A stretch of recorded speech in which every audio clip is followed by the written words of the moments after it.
Витлеемската звезда в рацете, пеејќи ја старата коледарска византиска песна Вечниот Бог, стотици дечиња утрово ја предводеа бадниковата литија до соборниот храм во Скопје. Бадник е денот пред Божик, празник пред празникот, очекување на Христовото раѓање, а првите весници на празникот се децата коледари.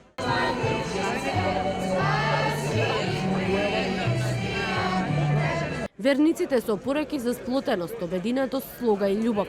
Граѓаните ги прават последните подготовки за бадниковата трпеза.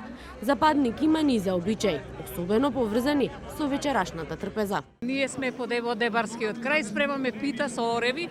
Тоа ни е специјалитет што го спремаме секоја година само на бадник. Паричката ја ставаме ние во питата.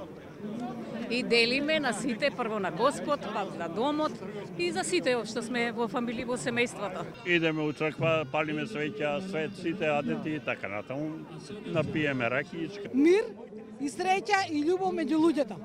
Пред се, среќен бадник, среќен Божич на сите наши христијани во целиот свет. И да бидеме како еден, да не се караме за ништо. Ја би порачала ова да продолжи и понатака и во поголем замав да земе. И сите песнички да ги учат дечињата. Со кршењето на бадниковата погача, светата литургија, избор на нов кум на бадник, како и осветување на нафората, чајот, ракијата и бадниковите гранчиња од страна на свештениците во соборниот храм. Верниците денеска го чествуваа бадник. Со молитва и благодарност пред Бога, со кум и со народ, со заедничка желба за мир и разбирање, за љубов и единство меѓу нашиот народ и со сите луѓе со добра волја, со молитвена порака, утре родениот Боговладенец постојано да се раѓа во нашите души. На традиционалното бадникување пред соборниот храм во Скопје, бадниковиот ќуб од рацете на минатогодишниот кум Љупче Николовски утрово отиде кај Антони Пешев и со тоа му беше предадено кумството за наредната година.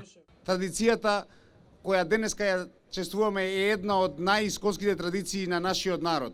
Она како традиција секогаш била тука кога и на народот му било најтешко.